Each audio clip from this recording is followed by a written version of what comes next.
Good day, everyone. Hello and welcome. I am Dipti. And I am Deepika. We are 6 years old. We will be your MCs for today. We are students in Villa Maria Good Shepherd Kindergarten in Kuala Lumpur, Malaysia. We welcome everyone to the Good Shepherd Asia Pacific event on the International Day of the Girl Child. Meet my mommy Melissa. She will help us MC too, especially with all the big words. Good day, everyone. So good to see so many of you joining us here today. This is the first time that the Good Shepherd congregation is celebrating this event as a combined initiative of 19 countries across the Asia Pacific region. To everyone who is with us today, thank you for joining us. It is 9:30 a.m. here in Malaysia on a Sunday, but we have friends who are joining us from Pakistan, all the way to South Korea, down to Australia and New Zealand, and with India and Sri Lanka in between. We are so grateful to have some of you, even from US, Rome, and Latin America. Once again, welcome to this event. We are so excited and grateful to see you here today. Before the panel event starts, we have lined up an interesting program to share highlights across Good Shepherd Asia Pacific leading up to the event today. We will start by introducing the Good Shepherd theme song for the International Day of the Girl Child. This song was written by Mrs. Rita Jayatileke and the musical scores by Anne Ratika Tebatesan, a grade 12 student from Good Shepherd Convent, Kandy, Sri Lanka.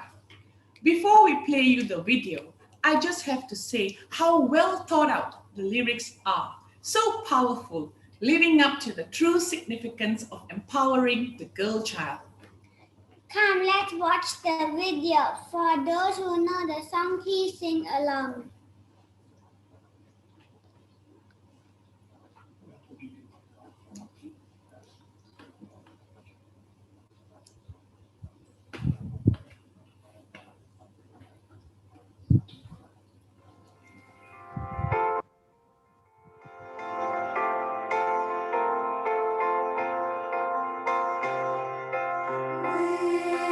Break out in song, rejoice with them.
truly matter. We are free as the wind, like waves on the ocean. With rhythm we dance. No more do we fear the silence, the silence, the silence, the silence.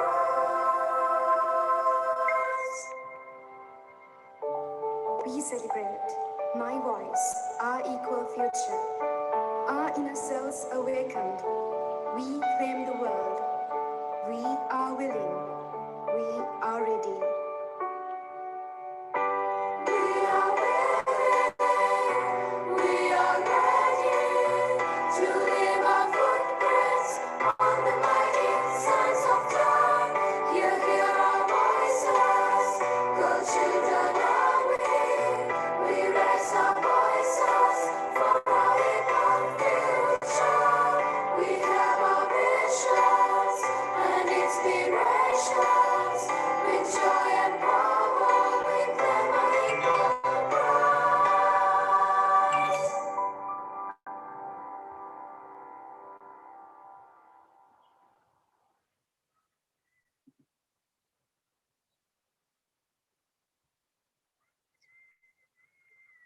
Melissa, please unmute yourself. Wasn't that great, Deepika?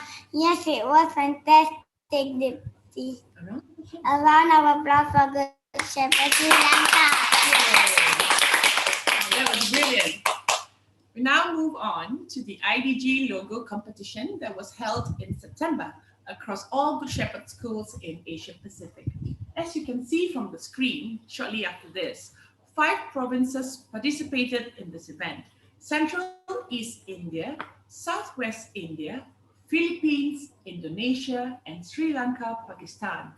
These are the logos of the finalists. Such inspiring work from these children, I must say. You can see all the logos displayed on your screen right now. And now we would like to invite to announce the winner of the competition. And the winner of the competition is who, girls? Harsha Chowdhury from Sacred Heart Convent, Bangalore, India. Let's give Harsha a round of applause, please. We have Harsha here with us on video to share her thoughts on her winning logo. It's such a strong and powerful logo, Harsha. We are certain that all the girl child will be inspired by the outstanding logo. So let's have Harsha on screen right now. Thank you. Hi everyone, I'm Harsha Chowdhury from Sacred Heart Girls High School, Bangalore. So I was asked to say what did I think when I was making the logo. When I heard that it was a logo making competition, the thing that came to my mind was that it should be something simple yet catchy, which everyone could remember and which clearly shows the tagline. The logo that I made shows that if every girl raises her voice for her rights, for her dreams, she is capable to achieve the star of her dream, however big the dreams might be. Sky is the limit. Thank you.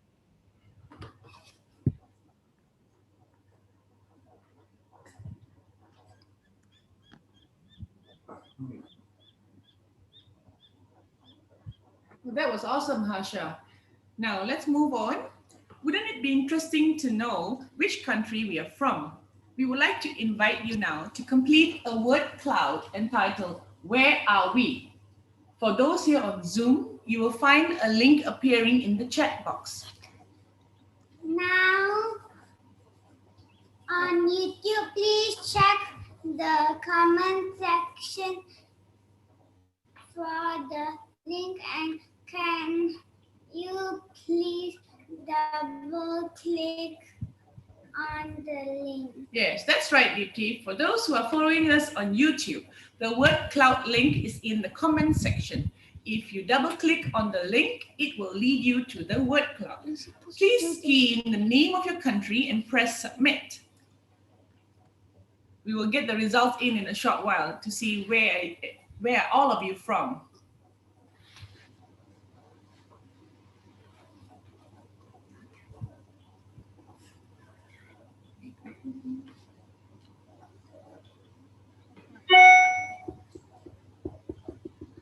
Posted it. Just wait your 20 seconds.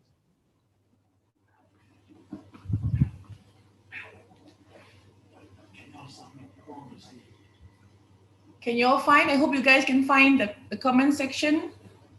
And you can please click on the link so we'll know where are you coming from. We know there's many of you out there.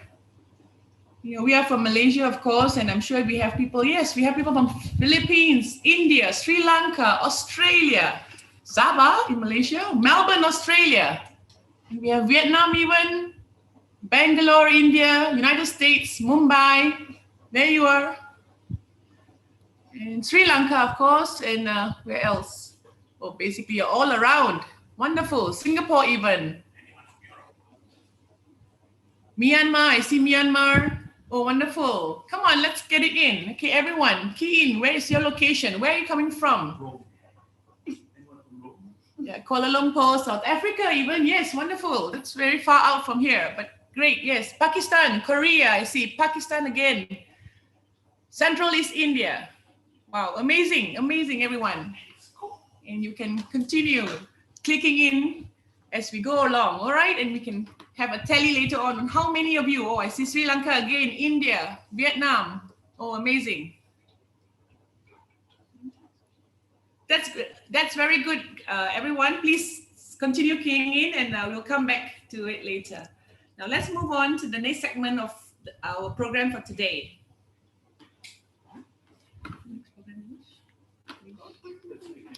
Go down, Anish. Okay, next we will come to the winners of the poster competition. It is good to see so many. This was held on the 2nd of October across Good Shepherd schools in the Asia Pacific. Children from 3 different categories participated in this competition, namely at the Montessori level, the primary level, and the collegiate level. The winners were selected based on the criteria of originality, creativity, coherence, and relevance. You will notice from the winning entries that the judges had a very difficult choice of selecting the winners, as all the entries were just very good, just simply amazing. We're all very proud of your hard work and effort. We now present you with the winners based on the 3 categories. First, we'll start with the Montessori level. It's a wonderful showcase of a bright, vibrant, and totally outstanding work by some very young and talented children. Let us share those with you right now.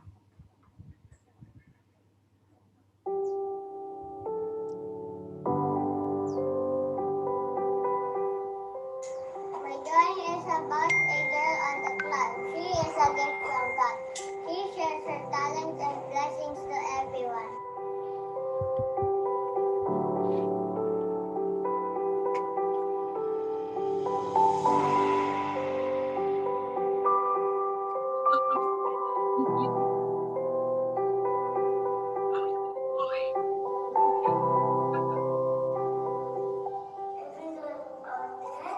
Is my sister. She has the potential to become someone of her choice.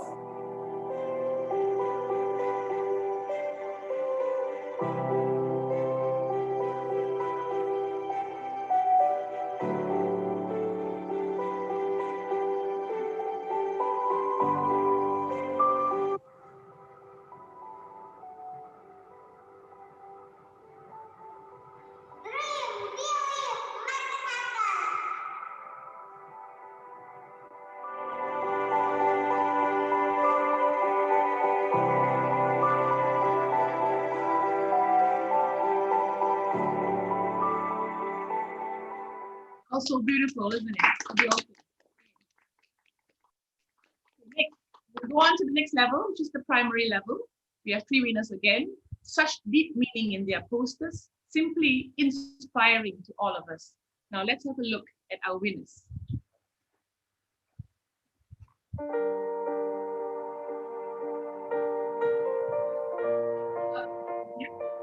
Nature gives life, so also a girl becomes a channel of life. A girl from the womb to the tomb, she has to face many challenges. No safety, no security, no peace. Her life is always a furnace. Can we save her life and respect her?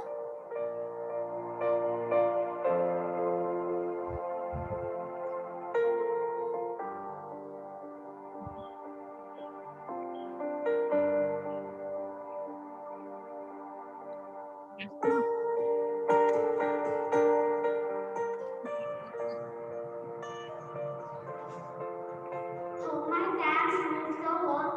I am hoping that through my dance I can inspire the world, especially all the little girls like me, to be able to express herself through her talent because it is God made this gift for everyone.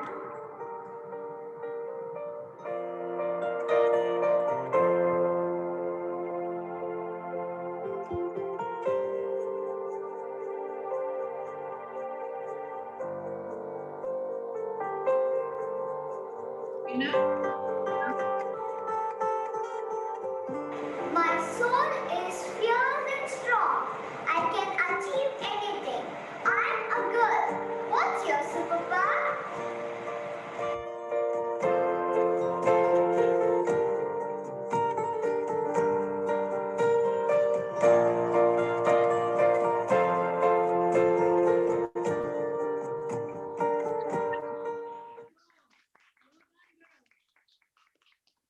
Now we'll have the winners for the collegiate level from our more mature children, filled with brilliant, intense, and very strong artwork. Let's have a look at them right now. So third place winner, Ivana from India. Every girl should know that her voice can change the future.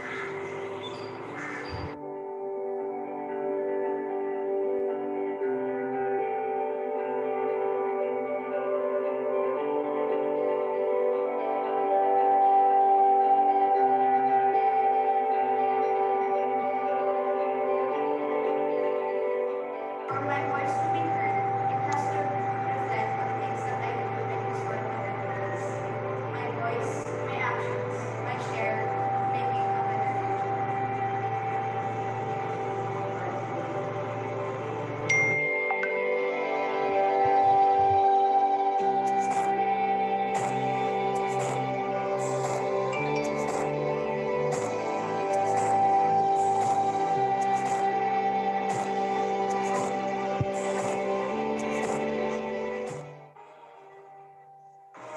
A girl's freedom is represented in this work of art.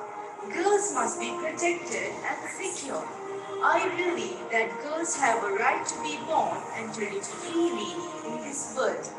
Girls are willing to forge ahead with courage, create their future.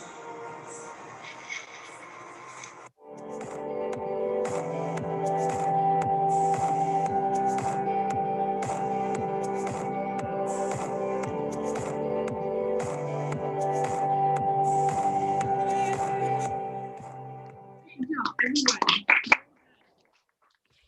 We enjoy ourselves watching all those beautiful colors come into play, yeah? So now we'll move on to the next event. As part of Good Shepherd's commitment to the girl child, we take this opportunity on the International Day of the Girl Child to launch a research entitled A Review of Rights Realization by Girls in the Asia Pacific region, which will be conducted across Asia Pacific where Good Shepherd is present. This research is very important. It is expected to be completed and ready by mid-2021. Good Shepherd will then be able to find out the root causes of the issues affecting the girl child in the countries where we are present in Asia Pacific. We foresee that the outcome of this research will help us very much to strengthen our programs for the girl child. Now, we will now want to learn. I'm sorry. Earlier we learned which country we are from. Now it will be interesting to know who we are based on our age groups. We know that today many Good Shepherd people are present for this panel event from our schools and social services, children as well as adults. It'll be interesting to know how diverse our groups are. You will find a word cloud link entitled "Who Are We?" in the chat box for those following us on Zoom.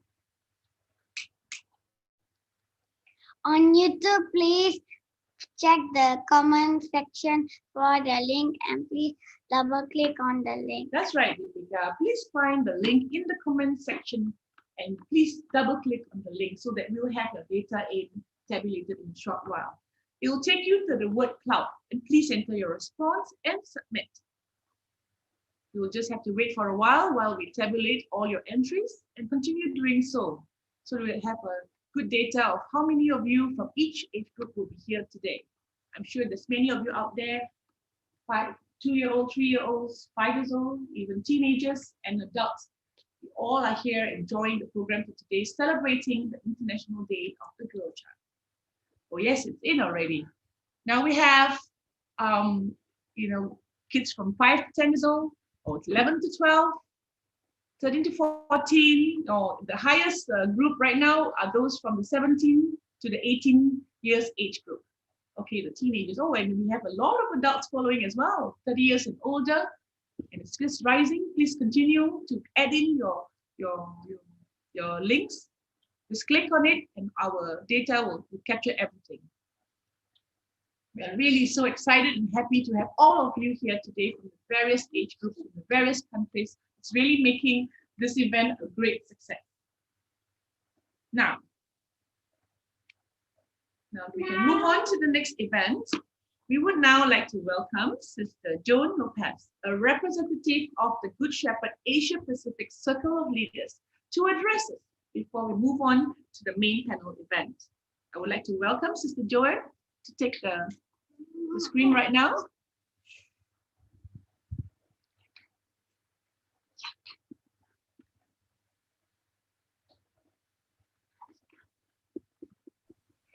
Hello, Joan. Please turn on your camera and also unmute.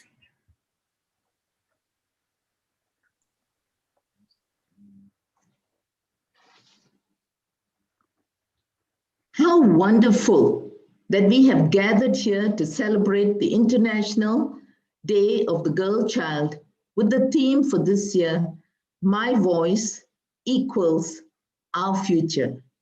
What a challenging yet hopeful message these words offer to our world. We thank God at this moment for enabling us to come together virtually in the midst of experiencing so many people in our own families and in the world who are saddened and suffering due to the COVID-19 pandemic. Let us, for just a moment, hold them all, hold the whole world in our heart with a moment of silence.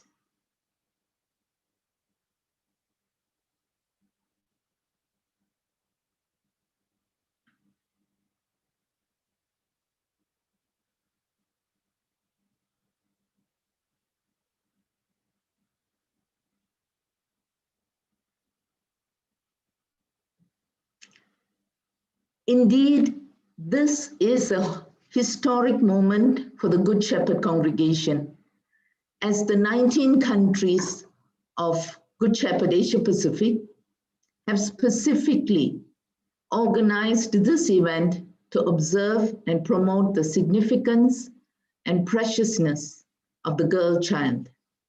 We hope that this 2-month campaign will enable a multitude of people to have a glimpse into the plight and the progress of the girl.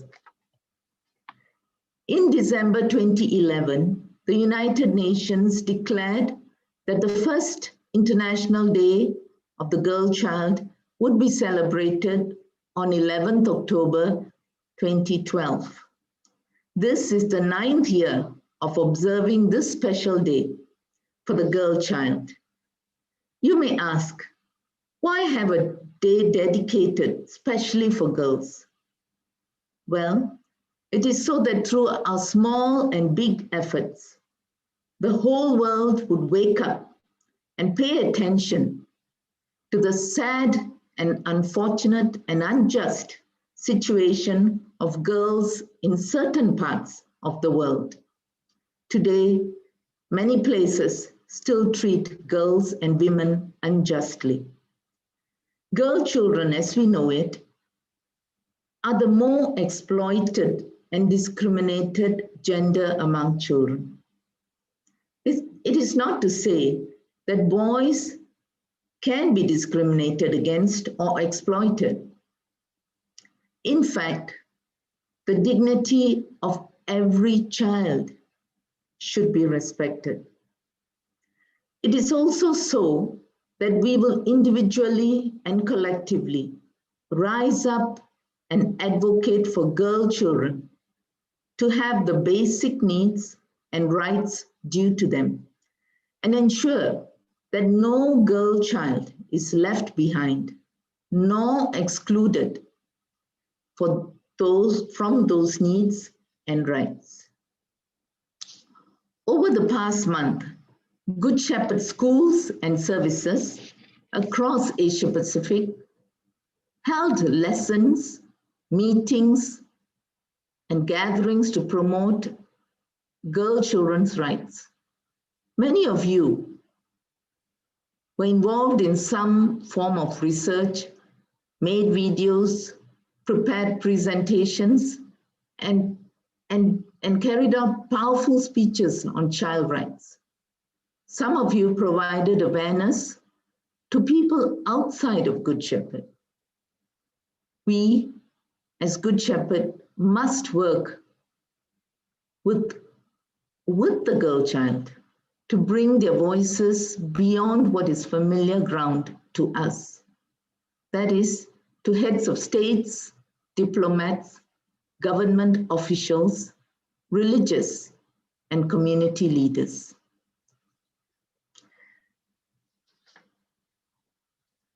At this moment, I feel overwhelmed with a deep joy to know that there are so many children tuned in for this IDG celebration. You, children and young people, you know that you have vast potential within you that need time and space to bloom. So take the opportunities that will enable you to grow and to learn. We see the amazing creativity and courage that you and so many children all around us are blessed with. In our own homes, in our schools, our programs, in our different communities and countries, we have many, many young persons like the Malala Yousafzais and the Greta Thunbergs and others. You have the capacity within you to emerge as caring persons with possibilities to make significant changes and transform our world. Adults in whatever position and leaders of countries on their part are duty bound to provide children their development needs met and their rights upheld. Isn't it assuring today to know that by just this act of taking time to gather together to celebrate this year's IDG, we as children, as young persons, as adults, are speaking for every girl child, bringing forth their voice and saying that they must not be silenced, that girls' voices need to be heard and respected.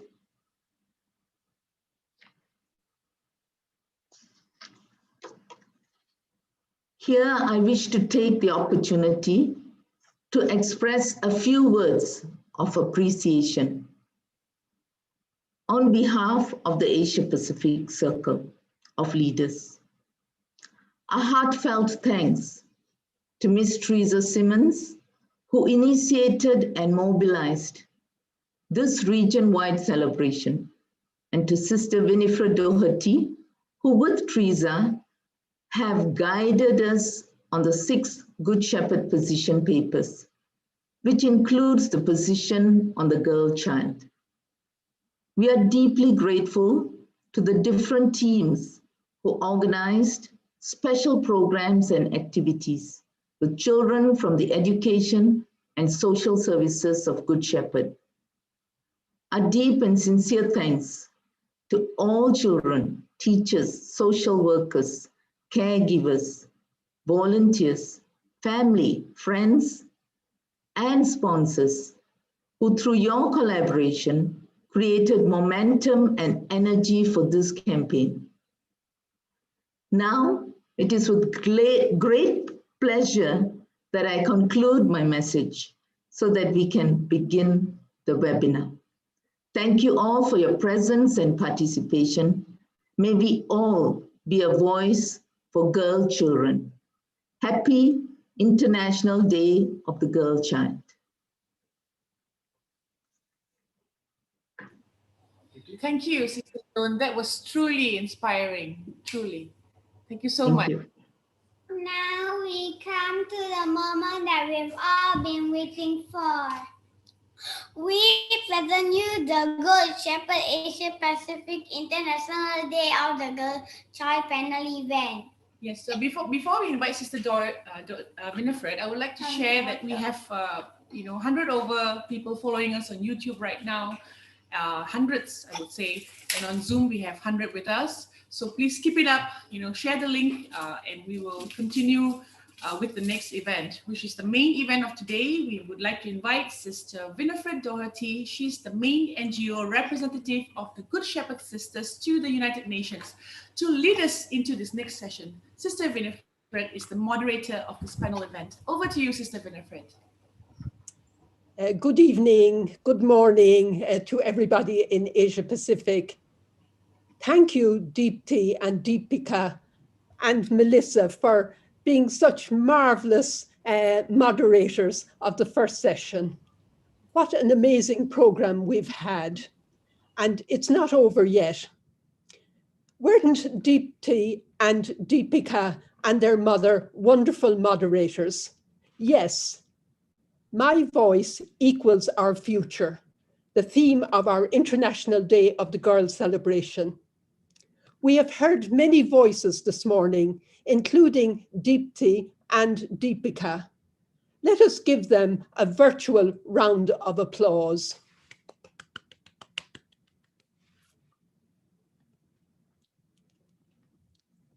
I am Winifred Doherty, the moderator for this section of the program. I am a sister of Our Lady of Charity of the Good Shepherd and your representative, your voice at the United Nations. To start, I want to wish each of you a very happy International Day of the Girl. Those who are live on Zoom and those who are joining us on YouTube. It is so exciting to me to be with you in Asia Pacific on this day, with live streaming connecting 19 countries, with possibilities according to time zone and language to have a global audience.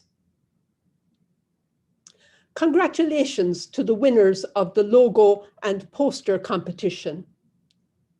What exciting and reflective pieces. Oh my, what talent. The words of the song composed for us today echo in my mind and heart. Girl children are we. We raise our voices. Being feminine is a pride. Empowered with vision for the future. With joy and power, we claim our equal rights. Resilience is our name. We break the silence, willing and ready. With vision and inspiration, we claim our equal rights. Aren't they amazing words? And as I say, they echo in my mind and heart. And I'm sure as you sing them throughout Asia Pacific, these words will be our theme song and they will inspire us. It was one of my great joys, and Sister Joan mentioned this, to be at the United Nations when the Day of the Girl was first proclaimed in a resolution of the General Assembly in 2011. Today marks the 9th year of celebration. Why have a day dedicated to girls? Well, for many reasons, as portrayed in the winning posters. To stop female infanticide, Aska from India. To end child marriage, violence, harassment, and gender inequality, Alana from India. Fatima from Sri Lanka portrays some sad images of girls whose rights are denied them. But predominantly, the artwork shows the dreams and hopes that girls of all ages have for themselves. The right to play, Chana from the Philippines. To belong, to be wanted, Satak, India. To be consulted, to voice ideas and opinions, Olivia from Indonesia. To be educated, to access technology, Maxime from the Philippines. To be creative, Sylvia from Indonesia. And as the winning logo for the IDG 2020 from Hashra in India, to reach the stars and beyond, participating as astronauts. There is no limit to what a girl can achieve. Yes, Ivana from India says, let's voice out our equal future. The journey of seeking the rights of the girl child began 25 years ago at the 4th World Conference on Women in Beijing. This year, we are celebrating Beijing 25. This conference dedicated a special section to the rights of the girl child. This has been a long and difficult journey. The celebration today is meant to spur us on and to call our different governments to account. 5 years ago, our governments adopted the 17 Sustainable Development Goals, the SDGs. SDG 5 is a goal devoted to gender equality, zero violence, end child early and forced marriage, end female genital mutilation, end human trafficking. And SDG 4 focuses on education, which you and I know is the key to girls reaching their full potential. And yet, some girls cannot go to school because of poverty, because of lack of access to menstrual hygiene products. And sometimes there will not be water or toilets in a school. We have some great girl activists around the world, and Joan mentioned Greta Thunberg, the climate activist, and I want to add one more, Amika George. She's in the UK, and she is a champion and a campaigner in terms of fighting to end period poverty. And she's been doing this since she was 17 years of age. And she started a petition to urge the government in the UK to provide free sanitary products to all school children.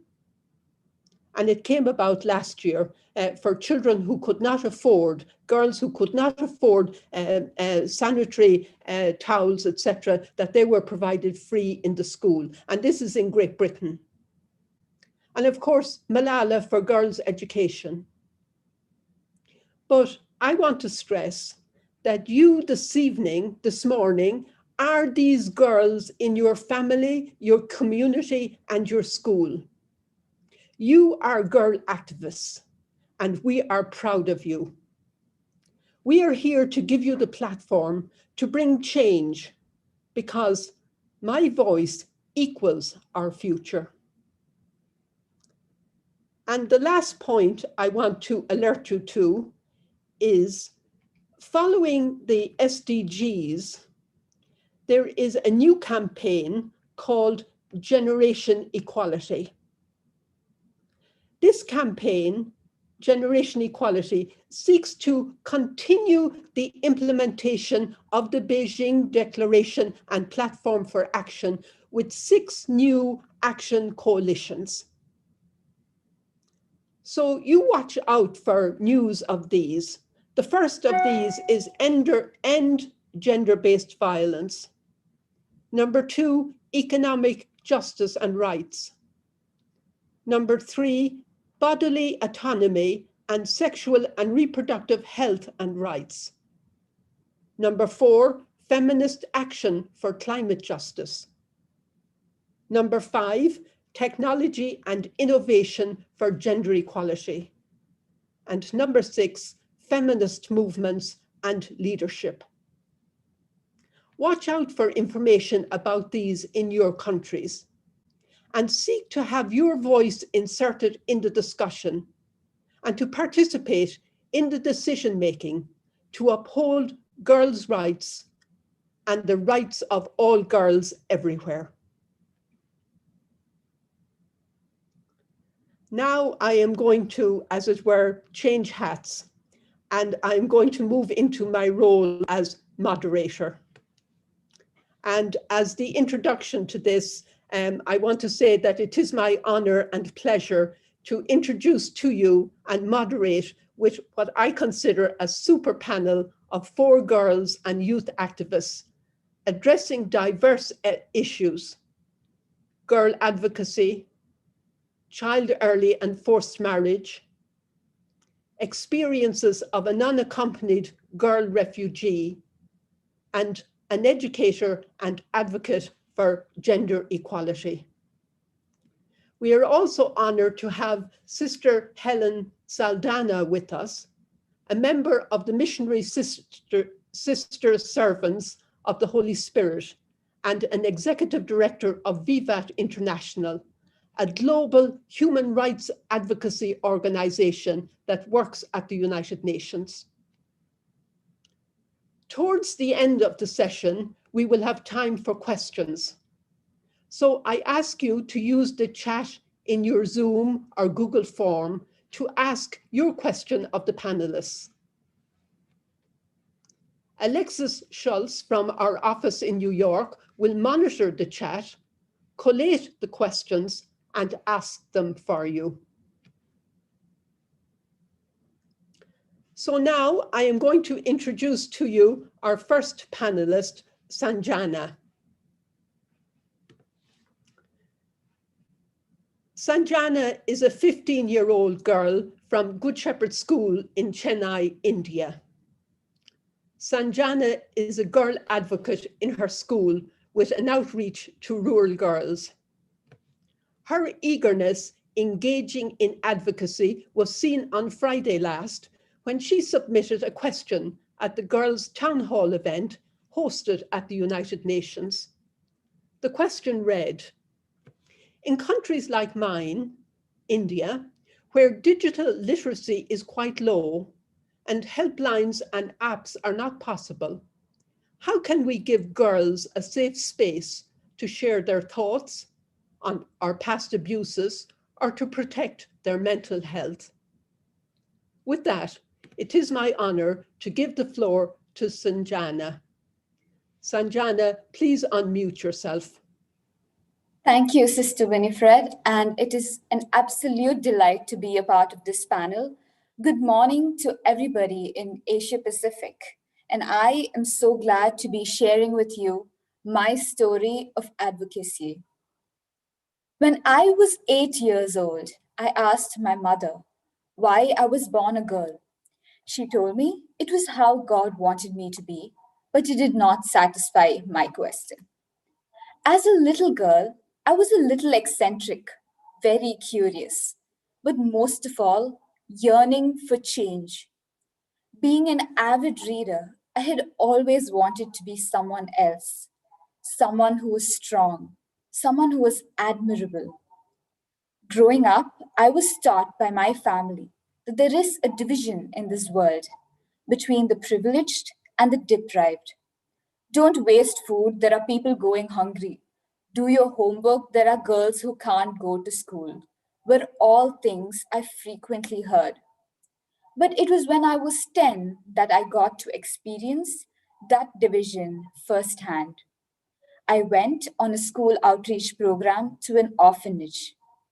That was the day I realized that there are girls out there who are waiting for me to be the voice that would change their future.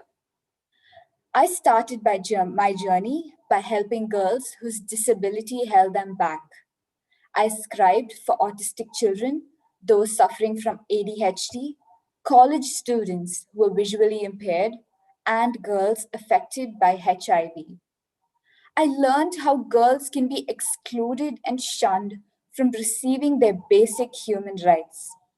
I joined a social service organization called Sampurna and learned about advocacy and how to do it effectively. When I was 12 years old, I asked my teachers why I was born a girl, and they told me about chromosomes and sex determination. But I still was not satisfied. When I was 13 years old, I had the opportunity to go on a trip with a few other students to Mulakalapalli, a small tribal village in the south of India, where we conducted camps for children. That day, we walked about 5 kilometers from the convent where we were staying to the village, and all of our students were panting and gasping. I was shocked to realize that these women and girls had to walk such a distance just to access water. That day, when a young village girl held my hand and called me Akka, which means elder sister, I knew that engaging with those girls was what I was meant to do, what I was here in this world for. When I was 14 years old, I asked my friends why we were born girls. They laughed at me and dismissed my question.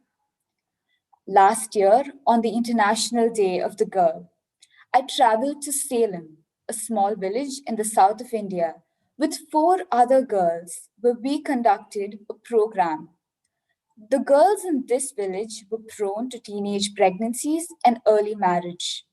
We spent 2 days in the village. The first day we conducted the program, and the second day was informal, where we met with the girls and explored with them why early marriage happens in their community. At the end of the program, most of the girls were convinced of the need for education and also wanted to educate their villagers.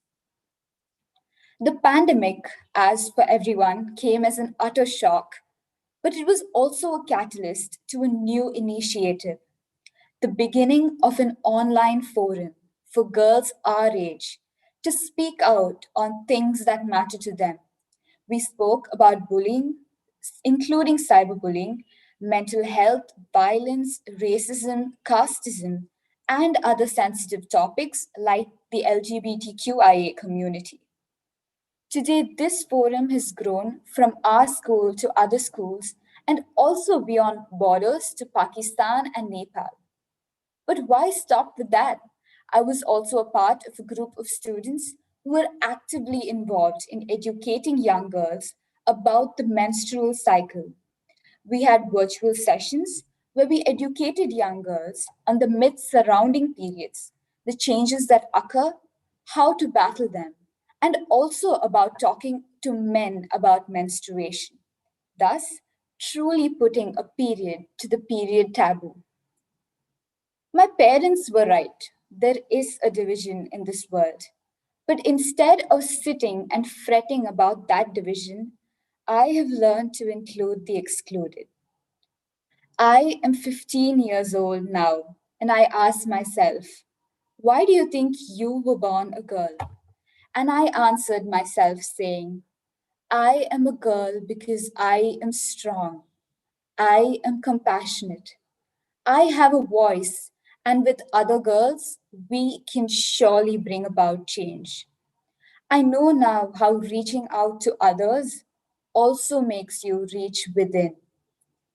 My dream for every girl is for her to ask herself the same question I asked myself, for her to know the power that she has within, to know that she is truly capable of change. And so I ask, if not you and I, then who? If not now, then when? Your voice and my voice is our equal future. And happy International Day of the Girl to each and every one of you.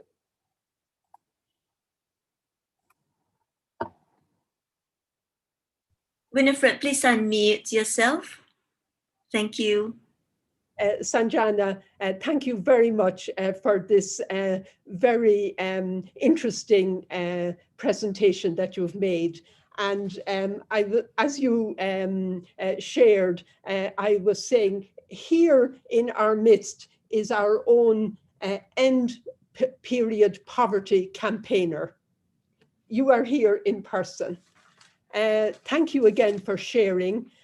You include many dimensions and issues in your sharing, but the phrase also that I would like to pick up, and maybe we can explore it later, is, I know how reaching out to others also makes you reach within.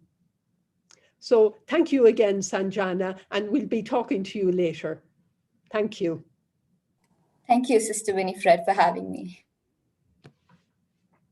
So now we are going to move to our second panelist, who is Mary Love Glory Albert from Sabah, Malaysia.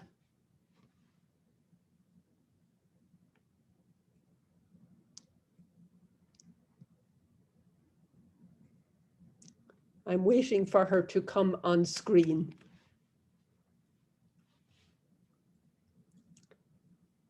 Welcome, Mary Love. We are delighted to have you here. As I said, Mary Love is from Sabah, Malaysia. Mary Love had her 18th birthday in January of this year. She is a youth volunteer in Good Shepherd Services Sabah and appointed as a member of the National Malaysia Children's Representative Council in 2019. She has organized and conducted school-based programs entitled Don't Take My Rights Away. And she was a resource person for Suhakam, Human Rights Commission for Malaysia, in an online consultation session on challenges affecting children in Sabah. Mary Love is an advocate, an ardent advocate, I would say, on ending child marriage. Welcome, Mary Love, and don't forget to unmute yourself. Thank you. Fred. Thank you. A very good morning to all the people who are watching this right now.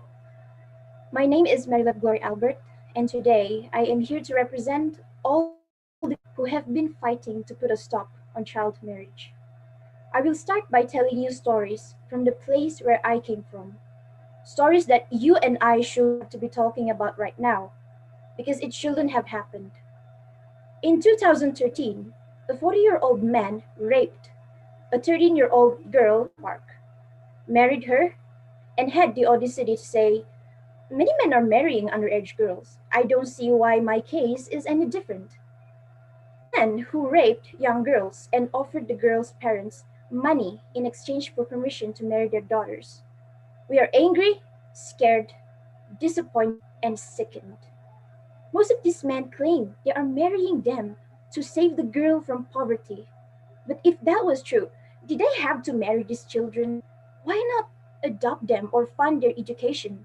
Unless they want to sexually exploit these little girls because they are young, they are pure and innocent, easily tamed, and weirdly enough, men, especially predators, are attracted to that. Do these people know what is the definition of children? Children are those who are below 18 of age. And even if they know, do you think they had cared? Well, obviously, through their actions, they did not. When I was when I was 14, I heard cases of girls in my age dropping out of school because of pregnancy, giving birth when they are 16, opting for abortions and becoming mothers and fathers. Some moved out to different school in different district without the consequences of being shamed. And I have my own story too. It was very heavy. I had to think a lot of time whether I should share this story in this platform because it's very near to me and I never really opened up to it. But when I was visiting my cousin when I was a child, her mother asked me, "Do you have a boyfriend?" Of course, in a joking manner. And of course, I thought she was being silly and I said, "No." To my surprise, she then replied in Kadazan Dusun, "Numiagal indong magot no gipatahakon te idit anak ko. Kumawin ko no nakagayo ko." Which leads to, "Then we should offer you to my son. You two should marry in the future." And since then, a frequent visit to their house was expected of me, keeps on encouraging me to interact with her son, and I was only 11 at the time. Her son was 17. Years after that, I confronted my aunt about it, and she said, "I was only joking and teasing you back then." But reflect on this together with me. If it really was just a harmless joke, then first, why did I not find it funny? Second, why did it cause an 11 years old to feel really bad and question her worth as a girl? Poverty and lack of education has always been the main narrative of why child marriage happens. But in my environment, in my community, children are married off as a way to cover the shame of pregnancy out of wedlock. They believe marrying is the only way out. There are parents who say, "This man raped my daughter and got her pregnant. But hey, we married him off to our daughter. Don't call him a rapist anymore. He is now her husband. Plus, she now has someone who can financially provide for her. My daughter was not raped, she consented to it." People are very sensitive to the word rapist. It's very humiliating and it's disgusting. And yet, girls continue to be married off by their parents to their own rapists themselves. And sadly, here in Malaysia, this is the face saving culture. Children are married off because it is a custom, a part of a culture. Older people keep on emphasizing that marrying young was a normal practice for them back then, and that they still turn out well. But is that really true? Did they really turn out well? Are they actually happy with the person they are right now, with their partners, with their family, with the quality of their education and life? I don't really think so. In some highly debated cases, children are married because religions give them green lights. And when action is backed up, people stop speaking up. Statements made by religious leaders and politicians in support of child marriage risk legitimating the practice. Ending child marriage is a battle against tradition and, most importantly, mindset. Our law has failed us by allowing children to be married at the age of 16 or even younger. The Sharia court and the native court gives easy access to marriage as a way out for rapists to escape penance, thus normalizing child brides. Obviously, child marriage offers no advantage. Children are abused or robbed of their childhood. One of these children could have held the cure of cancer, but that possibility is diminished, or that possibility is now gone, because instead of studying, she was forced to bear children. My question for the law and policy makers has always been the same. On matters of humanity, why do we require too much process and too much time to ban something that clearly does not benefit anyone except these predators? Something is clearly wrong here. Children should be children, learning, playing, experiencing new stuff, playing cook, not cooking in a real kitchen, feeding a family. not being in a mental prison that hinders their development. I do not advocate for the mere purpose that it makes me feel happy. Most of the time, it actually overwhelms me. When I learn of new cases, I hear girls younger than me happily having relationships with men way too old for them.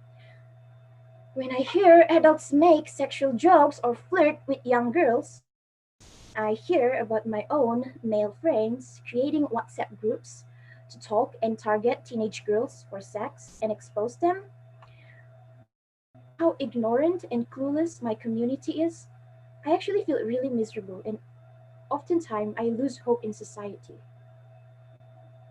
But I'm still here.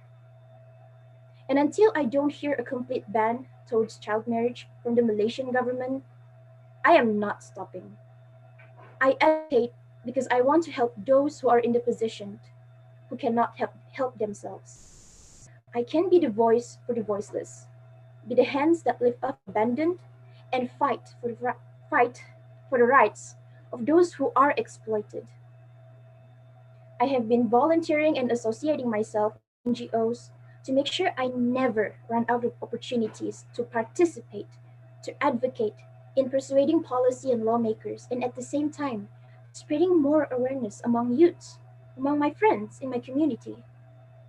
I finally devoted myself in advocacy when I was given a chance to be the Girl Child and speaker at the launch of the 2018 Orange the World campaign. When I was 17 years old, I was appointed as the member of the Little Children Representative Council, a children-led organization that had allowed me to organize and conduct my own school-based program called Jangan Sentuh, which means don't touch my rights. I had set a goal to finish conducting my program throughout all the schools in my district, but then the COVID-19 hit, and right now, I've been deepening my knowledge and skills on advocacy. In the same time, establishing networks with organizations or people deep interest on human rights.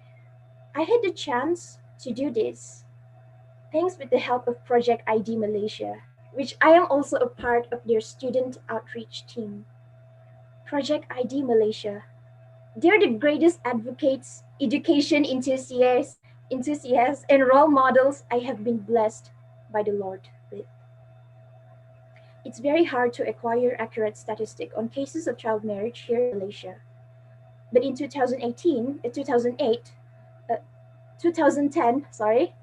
a United Nations report showed that over 82,000 married women in Malaysia were girls between the ages of 15 and 19. The true scale of child marriage in Malaysia may, however, be even higher, as many couples who take part in religious or customary weddings do not register their unions. But we should not wait for a time where statistics are high for us to finally act. One child bride is way too many child bride. Educate our society, save our children, and end child marriage. That's all for me. Thank you.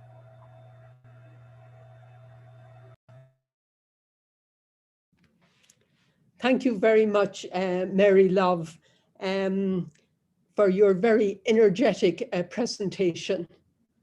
And you noted that ending child marriage is a battle against tradition, religion, and more importantly, mindset. Thank you for sharing with us and also for your practical insights into how advocacy is done.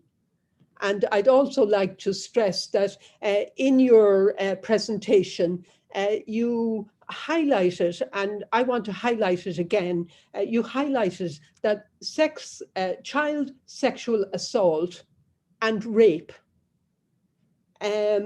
takes place with impunity, meaning men are not called to account for their actions.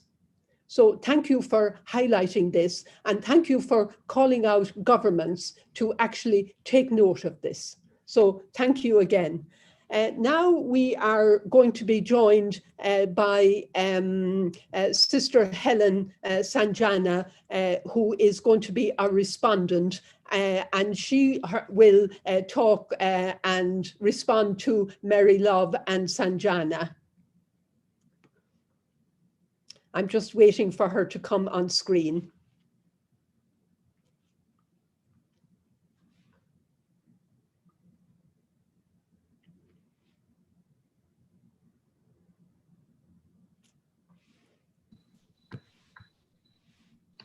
Sister Helen, you are very welcome, and thank you for joining us this evening. You are indeed our esteemed respondent. And as I said earlier, you are the co-director of VIVAT International and a representative at the United Nations. Helen lives in New York. Helen holds a postgraduate degree in social work from Tata Institute of Social Sciences and law from ILS Law College in India with marginalized communities and Dalits on land rights. Helen is a longtime advocate on behalf of girls and women. She was the director of Srivani Voices for Women for many years. She was a project coordinator with Caritas India, where she developed gender policy for the organization. And before that, she was the executive secretary of the Catholic Bishops' Conference in India, focusing on leadership building and working on sexual abuse policy for the church.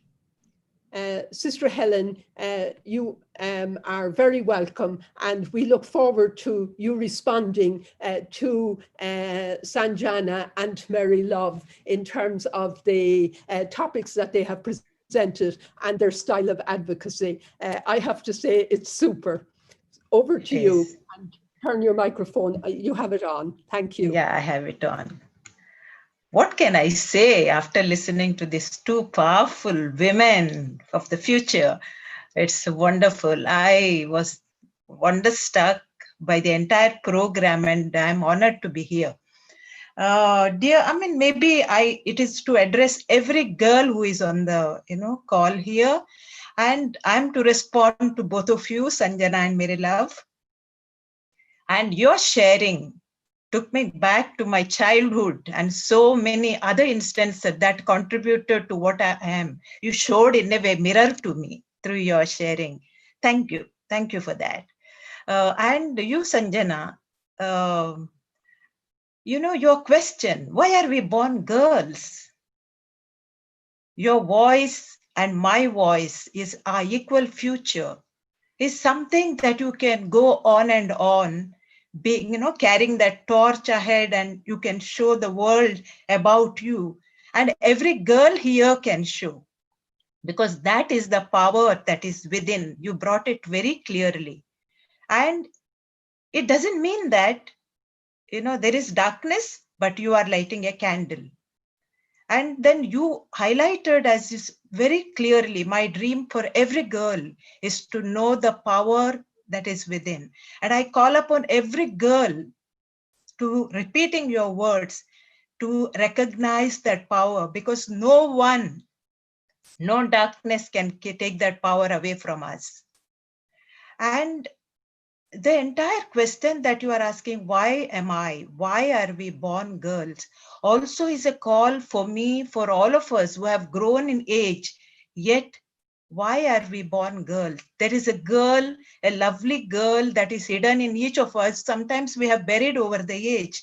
And that, I think, is the call for all of us, not only for women here, even for the men who are here, because the child is there, which is very tender, very powerful, having full potential. And I think that is the gift of God you are speaking about, Sanjana. And you, Mary Love, very powerfully you spoke, and your determination that you showed through your sharing to bring complete ban on child marriage. In both your sharings, what has been there is, okay, early marriage is caused by several aspects, but culture is at the root, coupled with social and economic problems that are there. And that is what Good Shepherd Sisters are working with. I have known their work in Bangalore as well. Even we ourselves have placed the girls when I was working in Bangalore who became pregnant due to rape, due to any mistrust that they had. And that empowerment that they have brought about throughout the world is something you are highlighting by being in their fold, which I think is wonderful. Mary Love's, you said, I am not going to keep quiet until government acts on ban on child marriage. And you brought out certain statistics just to highlight also UNICEF. UNICEF really is looking for averting 500,000 child marriages in the region of Asia Pacific by 2021. And we know that South Asia, Sanjana comes from India, you have others also, Pakistan, Sri Lanka, Bangladesh. In South Asia, we have the highest child marriage in the world. Almost 45% of all women are between 20 to 24 years of age, married before the 18. And what is it? Early child marriage, early children are born. I can bring you one story from my own work experience in Pune when I was working. This woman becomes mother of two, married because of arranged marriage, becomes within no time she has two children. Then the harassment, not only from the husband, but from the mother-in-law, father-in-law. So much so, because to escape that violence, she gets into the field. She was just 21 by then. The sugarcane field, hides whole night, comes then to the mother, and then comes to our organization, and it continues. And she discovers herself that having a husband just to be sexually abused is of no use. I am free, at least now, without the husband. That is the freedom she was sharing about. And she searched that freedom, found out that who she is, and finally had her voice. Eventually, she reunited with her husband after 3 years, but on her own terms. Either you live with dignity or you just say no to violence. And that is what I think your presentation is very clearly bringing to us.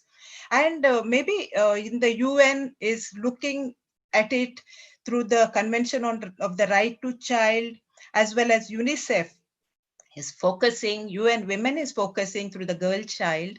Some of the things that, that you could really talk, that you have talked about, you can take it forward, is building those networks. It is, Mary Love brought it very clearly, bringing, okay, from one to the other, among you girls, among the local self-governments, among at the district level, at the state level, at the country level, and as you are doing, to share it at the regional and here at the UN level too.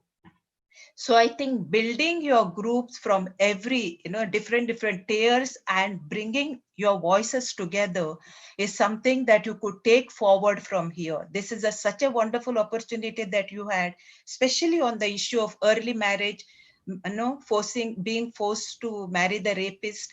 And how do you do it? And the Sanjana spirit. You recognize you are a gift. You have that potential, and to carry forward that voice. So I think with that, I stop here. Maybe during the question answers, I can bring the rest of it. Thank you. Thank you very much, Helen. I don't know, Sanjana or Mary Love, if you want to say any word to Helen. Not at this stage. Helen, thank you very much again. And you will be back with us because we will have two more panelists. But before we have the two more panelists, we're going to have the video which was made for today, for today's celebration and for the event. And I wanted to have this video shown at this moment because I wanted to have the voices of the girls in all of the countries that contributed to the video. I wanted to have your voices as part of this panel experience. I want to bring your voices and your messages as if you were participating on the panel. because your voice and your message is the future. We will now share the screen showing Good Shepherd Asia Pacific on the International Day of the Girl. Thank you.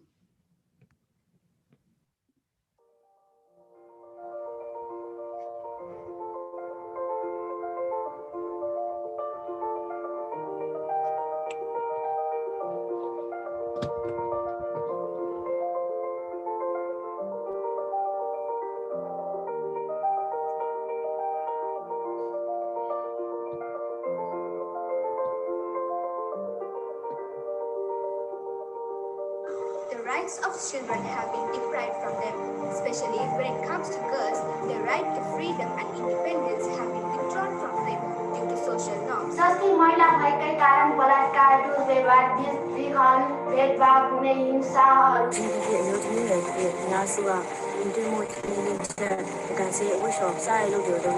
It's not only my story that I'm speaking. This is the voice of thousands of girls like me.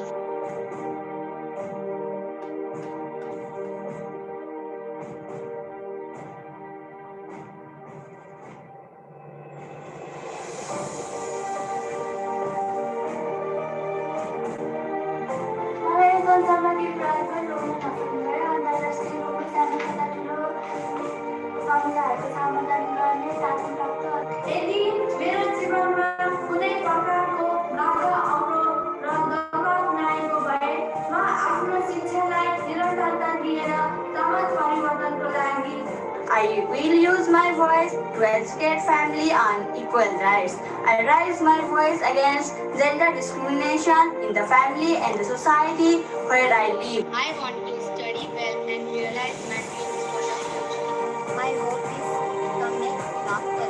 My hopes are to get educated and work for girls' rights and education. Engineer 真的是哪个？政府不是那样的，但政府也那样的是不行。你目前是哪个？ Girl rights are human rights, yet millions of girls struggle to claim their rights. The percentage of girls who stand up for themselves is very less, and to stand up for themselves, they need a voice. By being the voice of the other girls against gender discrimination, child marriage, sexual abuse, deprivation of education, and trafficking. Bilang parte ng kabataan, magagamit ko ang aking boses sa pamamagitan ng pagsulat ng tula or spoken poetry na nilalaman kung ano na nangyayari sa mga kabataan at kung paano sila alagaan ng ayos. Bigyang tuon at solusyon na matulungan ang pamilya na nakakaranas ng kagipitan sa buhay, lalo na ang mga walang kakayahang mapag-aral ang kanilang mga anak. I would like to spread positivity and tell them that stop hate, stop the toxic people, and I want them to spread love, not hate.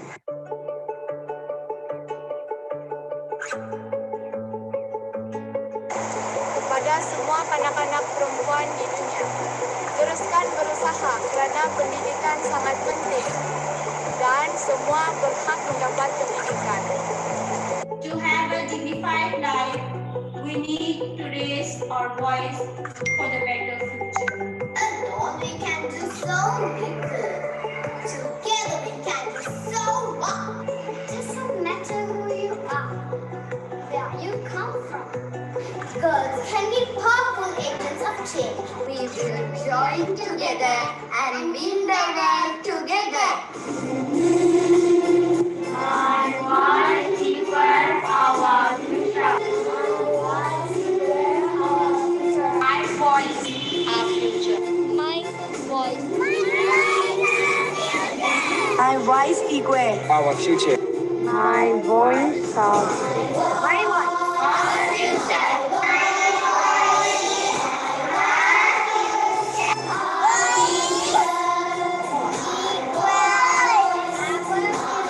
My voice our future. Our future. My voice, our future. My voice, our future. My voice, our future.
Wasn't that exciting?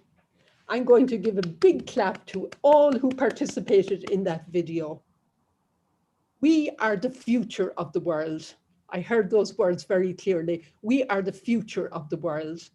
And also, I heard girls' rights are human rights. And that really came from Beijing 25 years ago when Hillary Clinton was a woman in Beijing at the conference, and she said, women's rights are human rights. But now we have girls' rights are human rights. And you have said it yourselves, we are powerful agents of change. How exciting. Thank you to all the people behind the scenes who made this a reality, especially the girls, technicians, videographers, teachers, mentors, administrators. There were over 40 video clips submitted from around Asia, using only cell phones. So simple technology. And these were sifted through and collated by Kiera and her team in the Philippines. Again, applause to everybody. Marvelous. Now we're going to move into the second panel presentations. Don't forget to use the chat on Zoom or the Google form to ask your question of the panelists.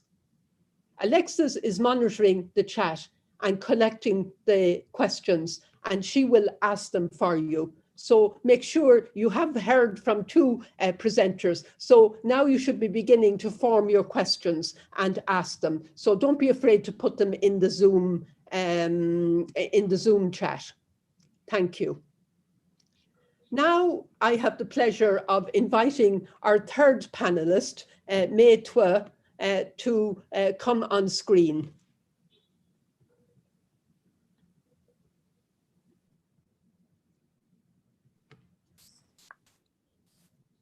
Good evening, May. It's evening in America. It might be morning in Asia, but it's evening in America. May is 20 years old. She has completed her high school and is starting college. May is going to talk to us about her experience of being a girl child, unaccompanied refugee. It is a great privilege for us to have May with us this morning. Girl child refugee or girl child migrant has not surfaced in any of the material that I have seen. May, you are very welcome and the floor is yours. Please unmute your microphone. Thank you. Thank you for inviting me to this panel. I would like to share my story with you. My name is May Tue. I'm from Burma, now it's called Myanmar. My story as a refugee began when I was 9 years old. One day, my aunt came from Yangon to my family house in Mandalay. I was on school break between second grade and third grade. She asked my mom if she could take me to Yangon for the school break. As my school was about to start, my mom did not agree. I had never been to Yangon, so I begged my mom to let me go. And my aunt promised that she could bring me back on time. My aunt and I left my home. We stopped at my cousin's house, and my aunt took him as well. The three of us took a bus to Yangon. After 2 or 3 days, my aunt handed me and my cousin to a stranger. They were a young husband and wife. They had a baby, and there was also 2 teenage boys who were not related to them. The couple brought the teenage boys and my cousin and me to Malaysia. I don't remember how we got there or how long it took. I remember that we got to the wife's mom's house late at night. At this moment, my life changed. I became a child labor. The wife's mom made me work for her. The first night, I woke up to a noise. I opened my eyes and I saw 6 or 7 kids holding money and books. I even saw some kids were being beaten by the lady. They were crying. I thought that maybe they had done something wrong. That's why their mom was beating them. I wasn't able to go back to sleep because I missed my family and the kids were crying. In the morning, the lady came over to me and the other kids. She gave each of us books to sell and said that the older kids would show us. I was so confused and scared, so I took the books and I went with her older daughter. She taught me some Malay so I could sell the books. If I forgot the phrase, she could pinch my ears or stomach. If I came back and I have not enough big money, I was being beaten with a rope. This happened almost every day. When you hear this, I'm sure that you can pinpoint that many abuses and human rights violations that can happen to a girl child. For example, not allowing to go to school, bullying, daily physical punishment, and being forced to work. One day, when I came back, my aunt and her daughter were sitting in the house. I was so happy. I thought that she was there to protect me, but I was wrong. My aunt told me that she came to Malaysia because it was unsafe for her to live in Yangon, as my mom had called the police. I was so sad, but what hurt the most is that she watched when I was being beaten in front of her. The police came. The neighbor has called them. Because they heard the kids were crying every night, the police took all of us, the adults and the kids. The adults went to jail, the kids were put into shelter and handed onto UNHCR. UNHCR asked if we have family in Malaysia. This was very confusing. Some of the kids in the shelter were family with the adults who had gone to jail. Some of the kids, like me, were not family. The adults told us non-family members were to say we were family. Luckily, UNHCR knew that we were not a part of the family, and they took us to a new shelter. From there, we were moved to different shelters. UNHCR asked a lot of questions, but I was stayed very scared and confused. Finally, I got to Ruth Virginia Good Shepherd shelter. I was given a counselor. I met a lot of people who really loved me and cared about me. Slowly, I started being able to trust them and listen to them. Trusting people was really hard for me, but as I grew in trust, I was able to share my story with them and listen to them and tell them that I came from Mandalay. UNHCR looked for my family. A month later, they came back and they say they were not able to find them. Then they gave me two options. First, I could stay in the shelter, continue to do homeschooling. UNHCR could continue to look for my family, but with no guarantee that they could find my family. Second, I could go to overseas. I could have a foster family who support me, and I could go to school and get an education. I decided to get on a plane and I go to a new country. I arrived in Seattle, Washington in October 2015. 5 years later, I have graduated high school, started college, and I have lots of dreams for the future. Thank you for listening.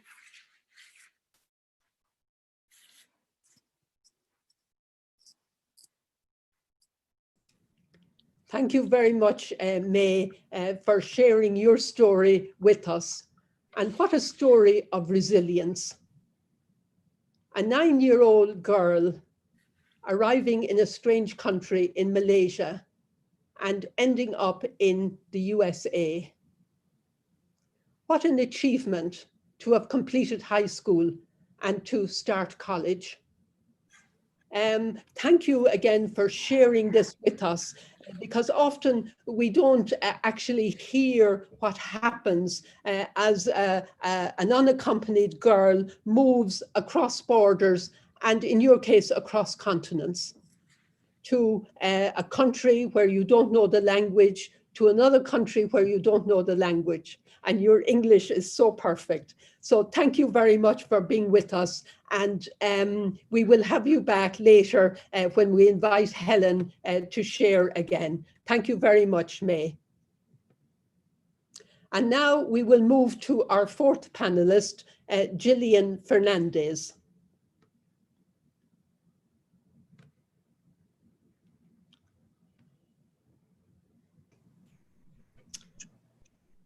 Gillian, welcome. Gillian is an educator in St. Bridget's School in Quezon City, Philippines. Gillian is a youth advocate for gender equality. And yesterday I learned that October 11 is National Day in the Philippines for honoring the LGBTQ community. Gillian, we are honored to have you with us, and the floor is yours. Please unmute your microphone. Thank you. Thank you. Greetings of peace to everyone. My name is Jill Fernandez, a proud graduate of St. Bridget's School, Quezon City, a Good Shepherd school in the Philippines. I am now a researcher and an educator in my alma mater. What I'm offering you today is a story, one that is unique to me, but relatable to girls with a similar experience. I am representing the LGBTQ plus voice today. LGBTQ plus or lesbian, gay, bisexual, transgender, queer, and that wide range spectrum. It is groundbreaking to speak to you today about these experiences in light of girls' rights. Often, these experiences are not spoken about and not accepted, while sometimes tolerated. We have been socialized and formed to think in binary terms about sex, gender, and sexuality. This is a way of thinking which sets up opposites or extremes, black or white, right or wrong. There are no shades in between, no gray areas. It is the same when we think of male or female, boy or girl. And further, gender was understood in this way. There are prescribed roles for girls and boys. In kindergarten, I was unaware of these things. While I already felt attraction to girls, I was more curious why my uniforms are dresses and boy classmates use polos and shorts. Adults give me dolls and skirts, and these are fine. But I always wondered why my boy cousins had different sets of things. And when I started studying in St. Bridget's School, I learned more. Before, there was only that binary way of understanding gender, either one or the other. A girl or a boy with associated ways of dressing, toys, and behaviors. It was not recognized as fluid, unlike today. And this was conflictual for me, as I found myself wanting to have relationships with girls. And as a student leader, people would remind me constantly that I should be a model of values. And showing LGBTQ plus behaviors would be bad. Girls should be prim and proper, but I was rugged. Girls and boys are told what they should wear, how they should behave and act. Girls should be seen, not heard. And boys should not cry. In hindsight, I was struggling because there is only a part of me that I can show to the world. I did not feel free to develop significant relationships with the persons I was attracted to. I always held back. I thought that I will suffer condemnation, not only by my family, my peers, but also my God. My turning point only happened when I was in college. I learned and understood more. I was able to express freely to my peers, but still I denied who I was at home. I was a senior in my organization when my organization led an event called Living Your Truth, Stories of Diversity, where people shared their coming out stories. After, I had a quick chat with my professor, and I mentioned that I have yet to come out to my parents. And it was ironic. It was through this that I realized that my parents should know who I am. And they did, just before graduation. Coming out is a process that affects the person themselves and their family. I know that I am loved, but it took a couple of years of struggles, of failed relationships, of arguments, of tears, just for this to be acknowledged and for my family to feel comfortable. But now, my family allows me to be who I am. But most importantly, I allowed myself to be who I am. And I always refer to this experience in the work that I do because I recognize my privilege to help open opportunities to girls. As a researcher, I advocate for gender equality, LGBT rights, and gender empowerment. But there was this particular occasion when I spoke to an organization in the province. A participant stated that people who identify as LGBTQ plus are abnormal and asked me to comment. This is a viewpoint that is often expressed, and most of you may be thinking it too.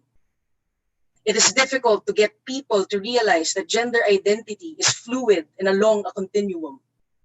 We are socialized to think in either or terms, and these are learned from traditions in our families and held strongly by both religion and society. So persons who experience something else are shunned, discriminated, killed, labeled as abnormal and sick, and often excluded. This is a historical injustice. This is a violation of human rights, and such attitudes and behaviors rob the LGBTQI person of their dignity. Now, I am back in my alma mater as an educator. From my previous experience as a student, I am happy to see progress in terms of acceptance and love. Yet much remains to be done. In Good Shepherd, we educate young girls and boys, but we should also provide safe spaces for them to grow and develop, not only academically, but emotionally, with their gender identity being accepted for who they are. Our patron saint, Saint Mary Euphrasia, said, "A person is of more value than a whole world." Our very title connotes that God is a good shepherd who came that we might have life and have it to the full. At the heart of this is the recognition of the dignity of every person, especially those who experience themselves as different.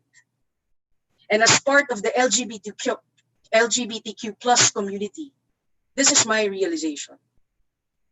And I want all girls around the world to know this. But going beyond the Catholic faith, I hope we all understand how crucial our position of power and privilege. This is a reminder for us to affect all institutions, homes, schools, governments, all important areas of influence. When we are able to fight these injustices rooted in our systems, and if we stop limiting girls within the lines, such as sex, gender, class, race, among others, that are drawn by society, only then can girls realize their voices, their rights, and their equal future. Thank you.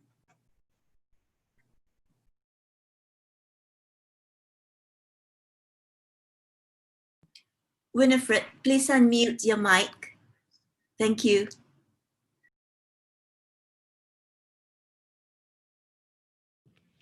Thank you, Gillian, for this very informative sharing with regard to LGBTQ experiences and the highlighting the approaches that we need today to ensure that every girl, and indeed every boy, no matter what his or her experience of herself or himself is is included and respected and afforded their dignity.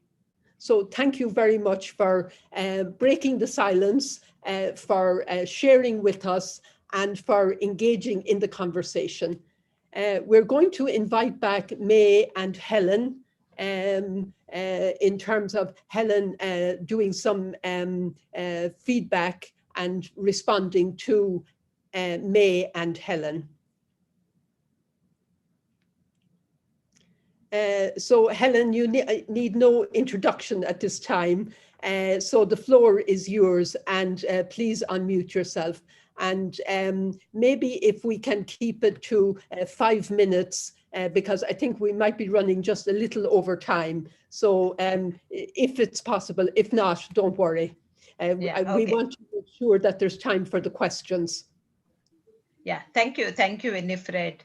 And hello, Jill Fernandez. Thank you for that sharing, and thank you, May.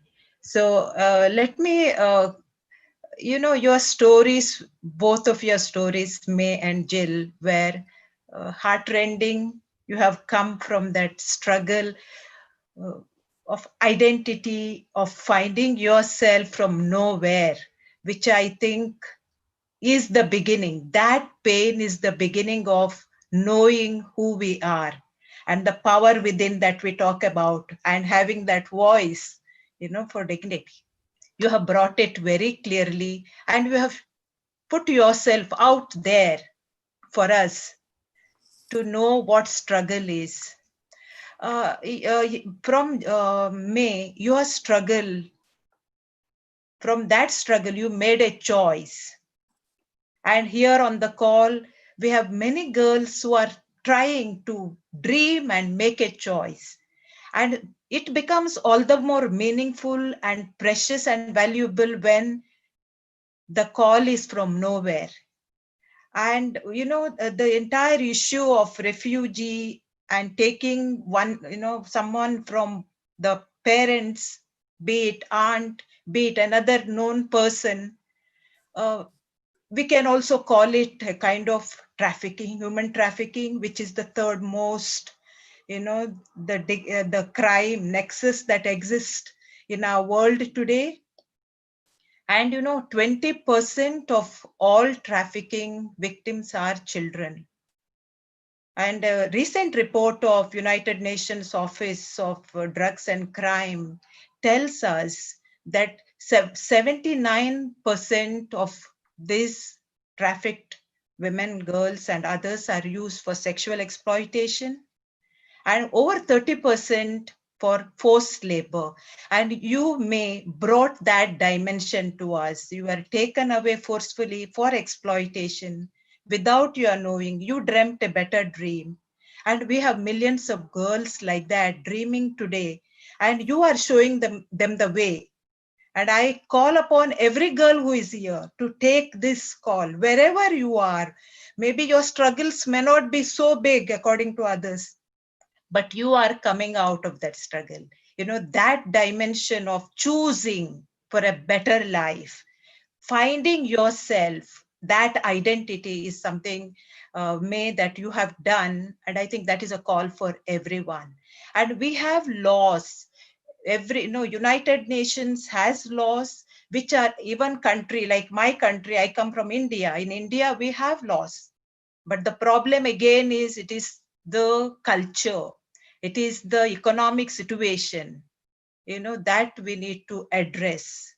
And also the girls having a potential that is there, the ability to say no, yes, that has to come from the beginning. Besides the economic condition, girls need to learn to say no, yes, in the way they are supposed to say, which most of the time our socialization doesn't teach us. So need to question is something that we learned from you, Jill, today. And this questioning comes from your own struggles of finding your identity. And we are all created in human dignity is precious to all of us, no matter where we are, who we are, how rich we are, how poor we are. And you brought it across the gender binary that is there, the fluidity that you brought about. We have to find that dignity, and that search, that struggle for search which you have today, you have it, and you are promoting that human dignity in your own way as an educator, as a researcher. So, just coming to what Pope Francis has acknowledged recently, Winifred talked to me also about that. On the 16th, he met the parents of the parents of the children who are from the LGBTQ community. And, he addressed them and he said to them, God loves your children as they are. So God loves everyone. And who are we to judge anyone? That is the tone he had, which is also earlier in 2014, 2015, Pope Francis has continuously told us never to discriminate based on the sexual orientation. And we are no one, when God has given us that dignity, who is the human being to take it away? That is something that you have brought very openly, courageously to us in life. Now, coming to UN protocols and national laws. So it is very important as educators, as students, as girls, what are our laws saying, and where can we find some kind of access to build our networks around the legislations is something our schools can take it up. Our schools, while we are having this talent show, even legal knowledge becomes imperative for us to build our self-confidence. Maybe that is something that we could take forward, according to me. Thank you. More when questions come. Yeah, thank you. Thank you, both of you. God loves you, so do we. Thank you very much, Helen. You are superb, and thank you for your deep sharing and your very sensitive responses. And also, you're urging us to be interested in terms of what the government is doing in terms of legislation and to be interested in law. So thank you again. Now we're going to bring on Sanjana and Mary Love and Alexis, and we will have some time for questions and answers.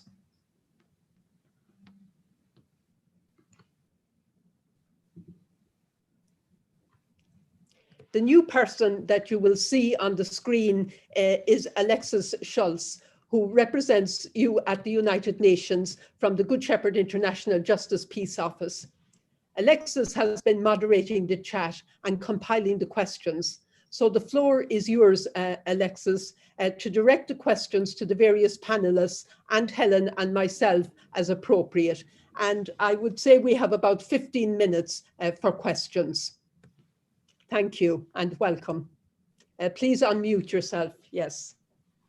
Hi, everyone. Thanks for having me. It's been such a joy to be a part of this panel and to be moderating all of the wonderful questions that we've been getting. We've gotten so many, so I've combined a lot of them and brought together many that have similar themes. So we're going to start. We'll kick off with Sanjana. So we have the first question for you is, why do our societies see girls as less than, and why are they forced to take on the care work of their homes? Well, I would say, firstly, I would say it's because of the cultural and traditional mindsets of people. And I would also like to stress that maybe it is because we do a better job at it. And yes, so that's just how we've been brought up. And I wouldn't say it's really a burden on women and girls. As long as we are not forced to, and as long as men and boys know that we have to share in that responsibility of domestic care work, because it is not just my home, it is our homes. So as long as both genders share that responsibility and do it, I wouldn't say it's a burden on women. But also I would like to stress that maybe it is because we do a better job at it. Thank you. Thank you for that answer, Sanjana. Next, if we can hear from May. So the first question for you, May, is from your experience, what services or support do refugee girls need to have to move forward in a life full of dignity?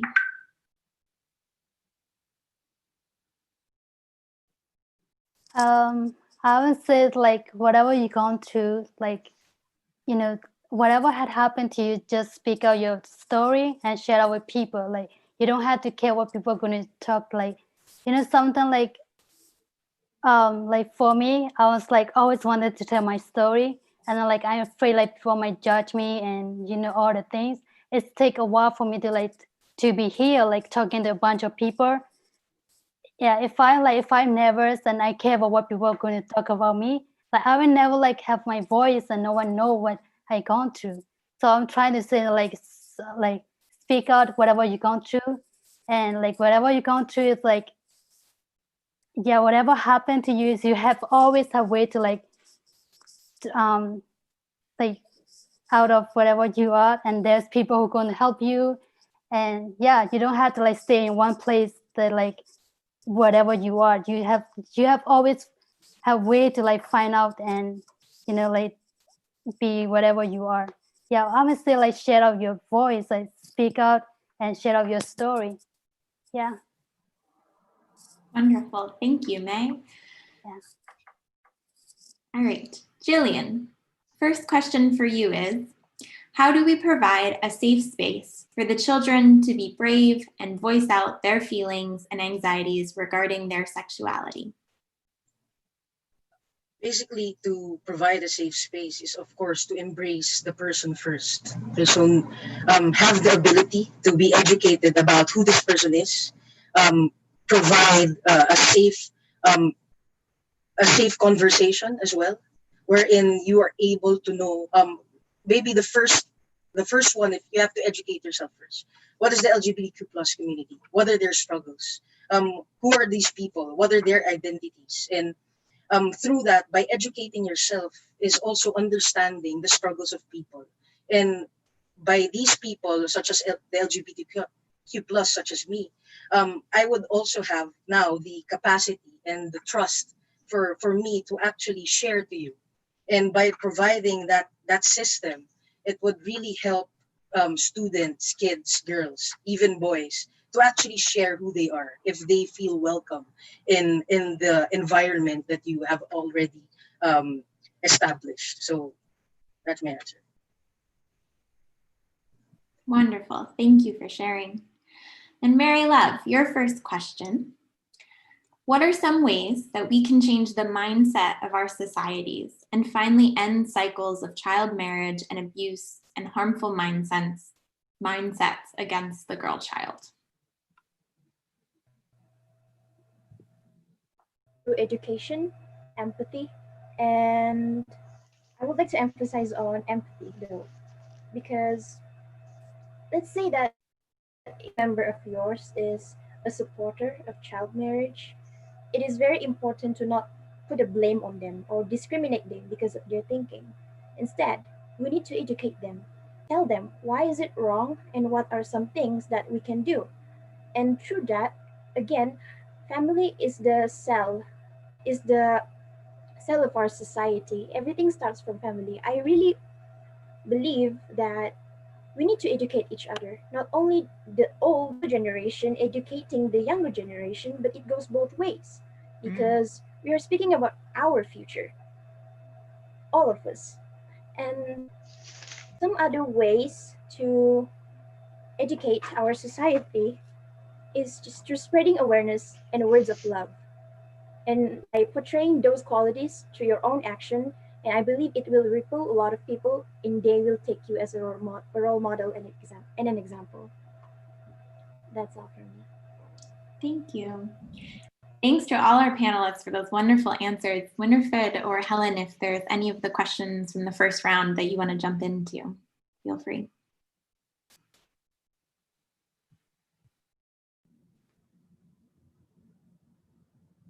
If not, that's okay. Our girl and youth activists a lot. They're doing well. Ms. Winifred, I will pick up just on one point, and it was that May was asked questions about what services were needed. And I heard her say in her talk that she was in Rose Virginie shelter, and that she was provided with a counsellor, and that there was an accepting atmosphere around, and she was helped with learning and adapting to life. And I don't know, May, whether you want to say something in terms of your experience there, and also UNHCR. You mentioned about them and how they looked for your family and how they spoke with you and came back, etc. And then that they helped you to get to the United States. So I don't know whether you want to add anything, but I just want to highlight again what has been said, the inclusion, the respect, the listening, and providing services like the counselling that helps people.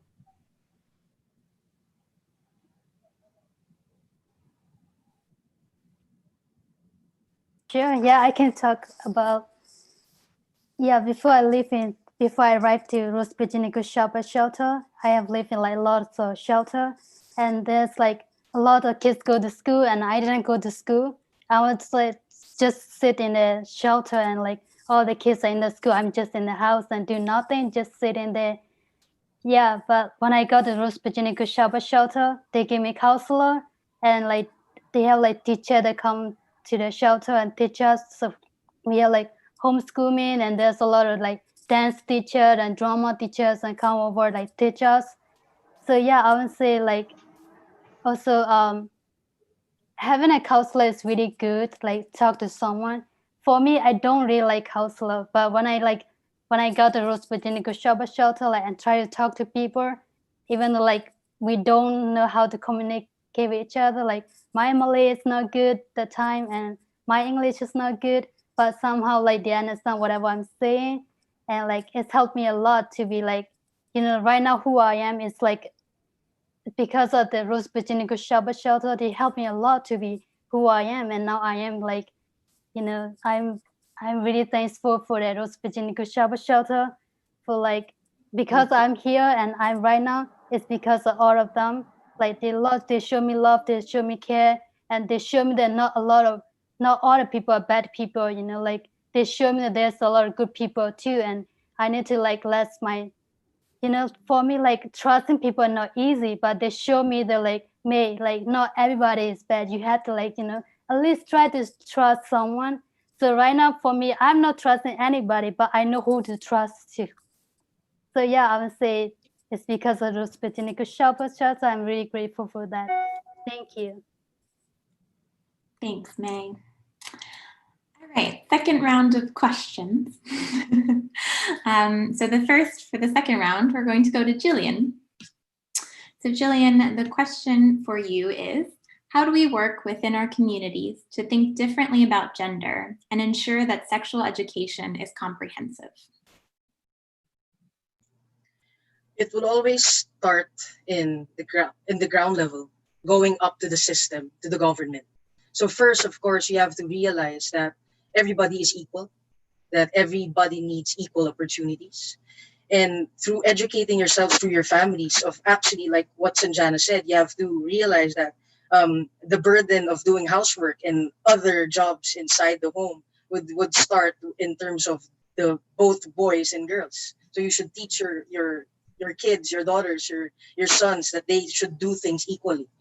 And once we go out of that system, you have your governments that could really push for the implementation of these sexual education and etc. So and through that, because the thing is, some systems, some governments do not support this this need to actually see people equal. And if we both start from the ground going up and even up going down, that would make a big difference. Because again, in schools, in governments, and even at home, these are all the things happening are basically rooted in terms of historical injustices. So if we attack in terms of a multi-sectoral approach, so meaning we affect all people, all institutions, then sex education, LGBTQ plus voices, equal rights will be able to be upheld. Wonderful, thank you. Now I'll go to Mary Love. And my second question for you is, what do girls who have survived violence and abuse need to live a life of dignity and to heal? Sorry, could you repeat that question? Of course. So the question is, what do girls who have survived violence and abuse need to live a life of dignity and to heal? So what sort of support do they need? Mm-hmm. They will definitely need a lot of support from every people, and from their family, from their friends, and also from organizations who are willing to help them. The world is filled with both good and bad people. But when you seek out the right people, the right organization, you will see that they want to care for you. They want to love you. They want to support you. They want to be able to provide all the things that you did not get through challenges and issues. So what do they need is they need empathy, definitely empathy. They need understanding. They need all of this emotional support, but they also need other forms of support like education and financial, where they will actually also need I'm sorry, I'm having trouble articulating my thoughts. But it's very important that they know there are people out there who are voicing out for their rights. Because sometimes they might not even know that actually have rights. They don't know that they can do this, that people cannot do this to them.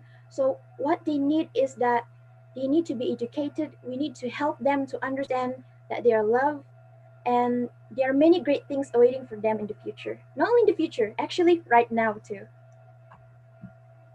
Great, thank you. That was a great answer. All right, May, the next question is for you. Why is it important for all girls, including refugee girls, to have access and to be able to attain a quality education?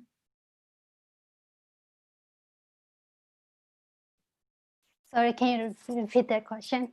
Of course. So why is it important? And maybe think about it, why it has been good for you and important to you that all girls, including refugee girls, have access to education. I don't know how to answer the questions, but I would say like education important to like refugee girls or like people like me, because you know when you have education or you have a knowledge, like I don't know how to say it, but I think like I don't know. Yeah, I'm sorry, I don't know how to say it. That's okay. Winifred or Helen, would you like to add to that question? Yeah, I think, today May is the example too for us. Mm-hmm. She can speak, she has confidence, and education, of course, the education is not everything in terms if the education makes her subjugated, but her education is helping her voice. And we have Malala of your own age, all of you, who says, and on education, one child, one teacher, one book, one pen can change the world. So education does wonderful things. It helps us to question our own beliefs, which we thought, okay, they were okay. We have to be this way. We have to be very subservient. They help us question. They help us regain our confidence. They also help us reclaim our identity, dignity, and also speak for others. As some of you have brought it very clearly in this session. like Sanjana, she said she goes out. You are advocates. Advocacy come from being educated, and all of us get educated, not only girls, even we. If we don't read, if we don't try to understand what is happening, we are not at all relevant anymore. So I think education helps all of us. It is imperative not only for you girls, you are also educating us. We mutually educate each other. It is a lifelong process that helps us build our confidence to take the world and take ourselves. Thank you. There was a great quote on Friday at the Girls' Rights Town Hall from one of the ambassadors that said, "You have more to teach us," speaking to the girl activists, "than we have to teach you." And I feel very much that way listening to all of you speaking tonight. So the last question is for Sanjana. Who or what nurtured your courage to see the world for girls differently and to begin to question what it means to be a girl? Thank you for that question. And to start off, I would like to say my family, of course. And by my family, I mean the entire Good Shepherd family, my school, my teachers, and every person who has taught me that, you know what, you have an opportunity. You have a life that you've got to live, not just for you, but also for others. And when I say that they nurtured me to know that girls don't receive their rights, it's also helped me become who I am. So they have nurtured me not just to reach out, but also to reach within. Like Sister Winifred aptly repeated what I said. So I would owe it all to the people who brought me up. And so I request every parent who's watching this to ensure that they tell their children that their lives are not just meant to be lived for themselves, but also for others. Thank you. Yes, thank you. That was a great answer. I believe we are out of time for questions, but I just want to say thank you to all of you for giving such wonderful answers and for sharing such wonderful presentations. So thank you. A lot to learn from all of you today. Yes. Thank you very much, Alexis, for moderating this part of the session. Thank you, Helen, for your wisdom, your expertise, and your insight. And above all, you're saying that we with the grey hair have to learn from the girls, and indeed we do. To my panelists, you were super. I wish I could go through and read all of the notes that have come in chat, supporting you, wishing you well, commenting on your courage, on your speaking out, on your ability to engage the conversation, and above all, in terms of your commitment to make a change for not just yourselves, but for every girl in the world. So to all of you, I say thank you very much. It has been my privilege to be with you. And with this, I will hand back to wherever we're going to go next for the ending of the program. Again, thank you very much to everybody. Bye-bye from us on the panel. And thank you to all the panelists.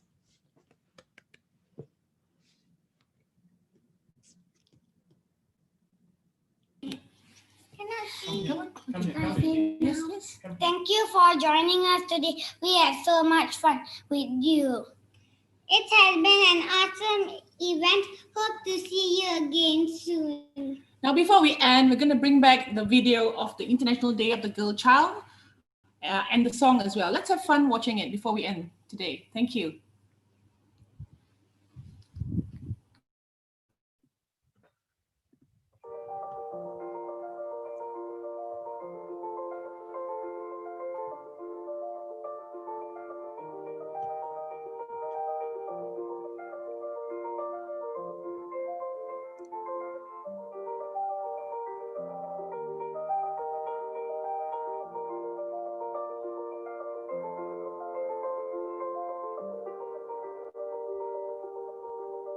The rights of children have been deprived from them, especially when it comes to girls. Their right to freedom and independence have been withdrawn from them due to social norms. जस्तै महिला भएकै कारण बलात्कार, दुर्व्यवहार, विघन, भेदभाव हुने हिंसाहरू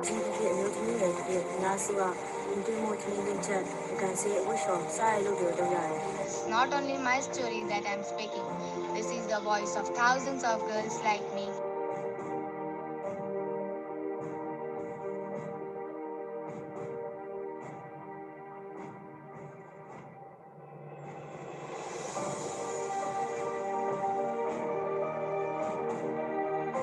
मलाई संसारमा के प्रायः पनि रोक्न नसकिँदैन। अन्तर्राष्ट्रिय रूपमा सानोभन्दा ठुलो समस्याहरूको समाधान गर्ने शासन प्राप्त यदि मेरो जीवनमा कुनै प्रकारको बाधा अवरोध र दबाव नआएको भए म आफ्नो शिक्षालाई निरन्तरता दिएर समाज परिवर्तनको लागि I will use my voice to educate family on equal rights. I raise my voice against gender discrimination in the family and the society where I live. I want to study well and realize my dreams for the future. My hope is become a doctor. My hopes are to get educated and work for girls' rights and education. Engineering kitchen abo. 政府鼓勵你入嚟，但係不要你入嚟上去，你要每次即係那個。Girl rights are human rights, yet millions of girls struggle to claim their rights. The percentage of girls who stand up for themselves is very less, and to stand up for themselves, they need a voice.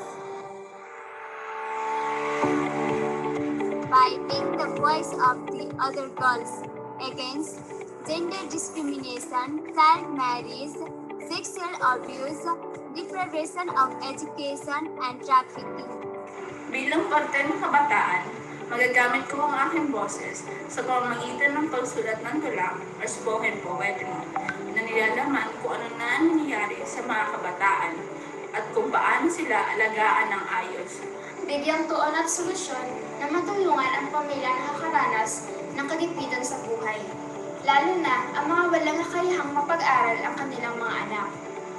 I would like to spread positivity and tell them that stop hate, stop the toxic people, and I want them to spread love, not hate.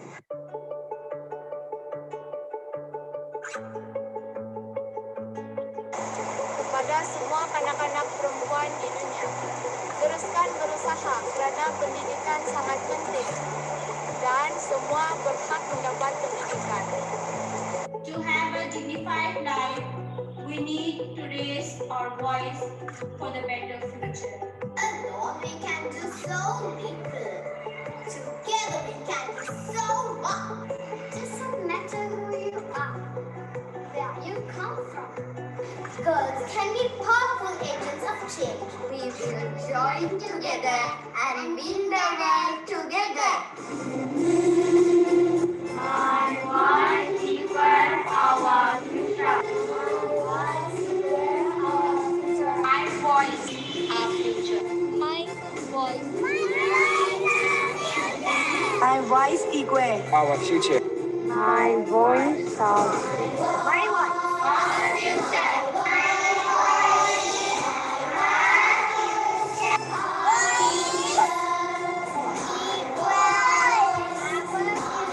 My voice, our future. My voice our future. My voice our future. My voice our future. My voice. My voice our future.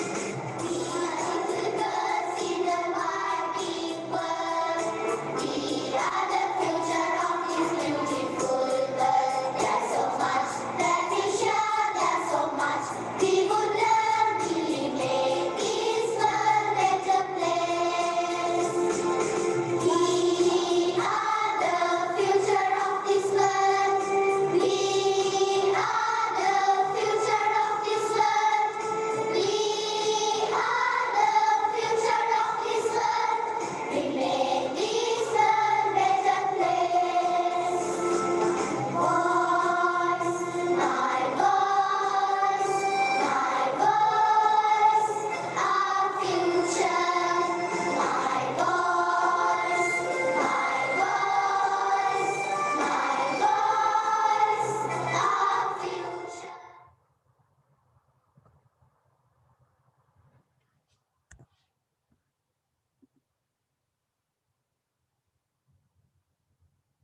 Thank you, Sister Winifred, and all the wonderful panelists that made this such a success.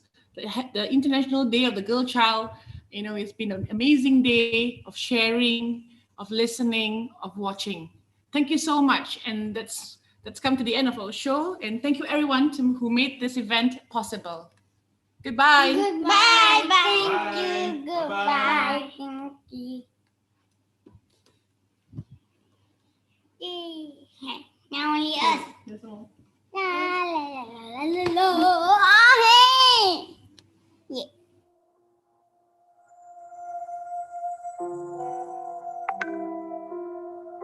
She is clothed in strength and dignity, and she laughs without fear of the future. Proverbs chapter 31, verse 25. Being a girl is a wonderful blessing, blessed with strength to support, definition of care to share, gifted with courage to change. So, why to wait? Let's do well all that we do to start a better change and let the world announce being feminine is a pride.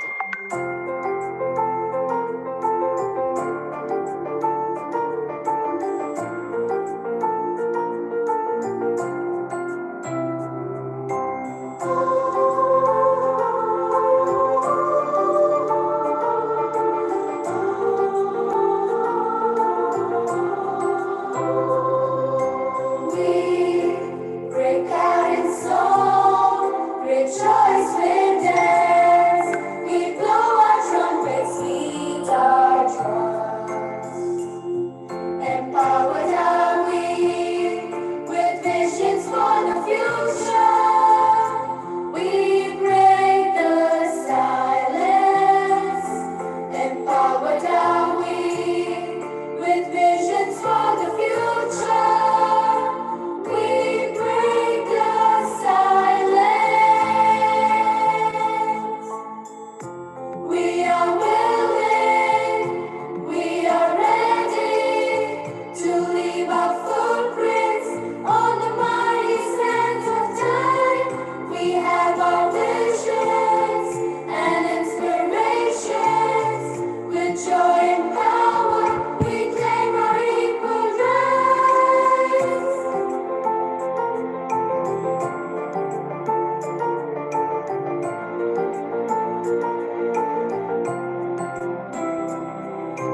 We believe in our dreams.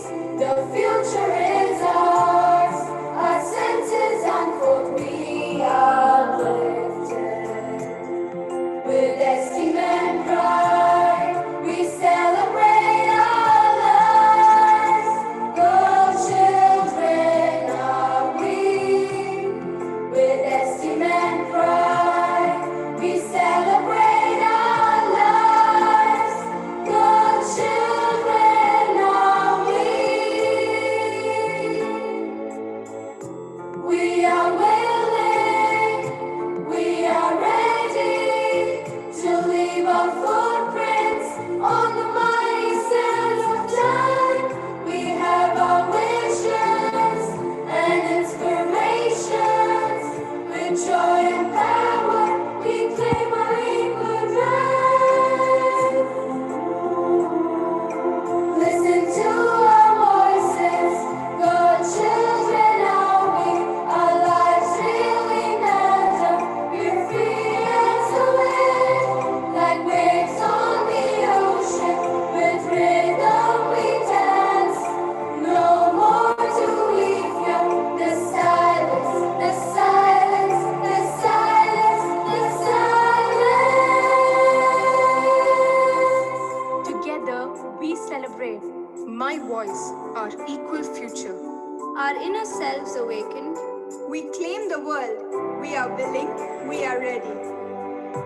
We are willing, we are ready to leave our footprints on the mighty sands of time.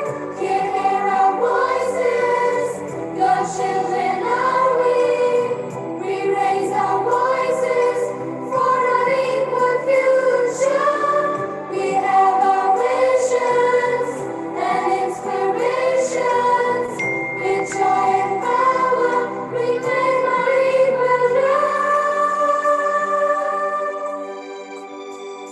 Trials and troubles were a way of life, pierced by the inequality knife, thrown into the depth of the ocean.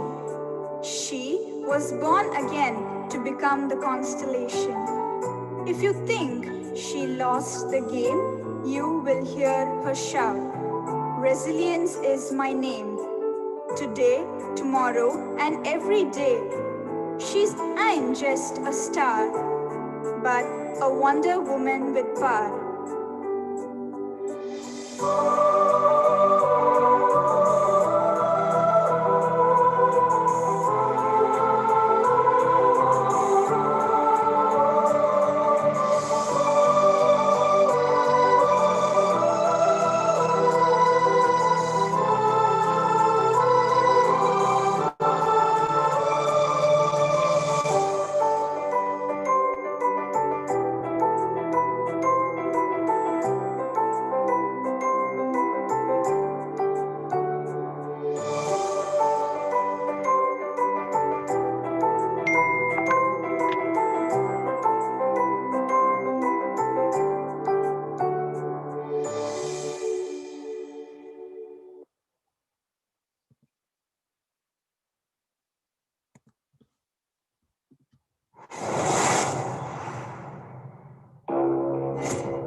We believe our dreams.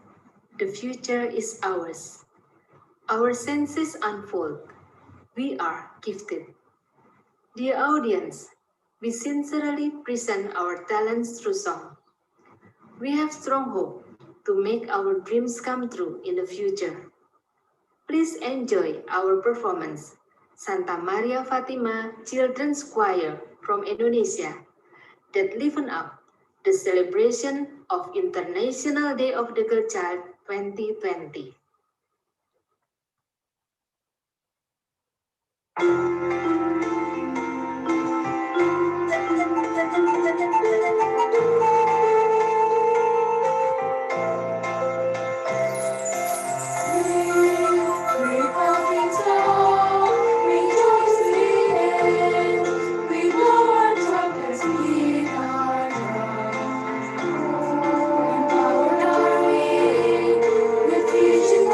Future, we break the sky.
We claim the word.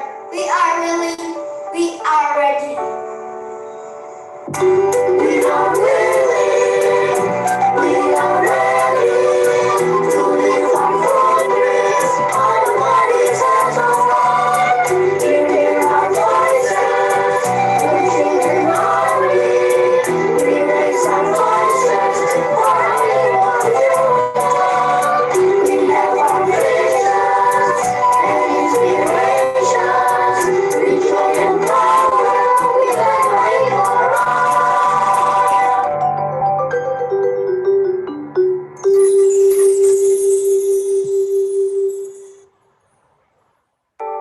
my voices equal our future.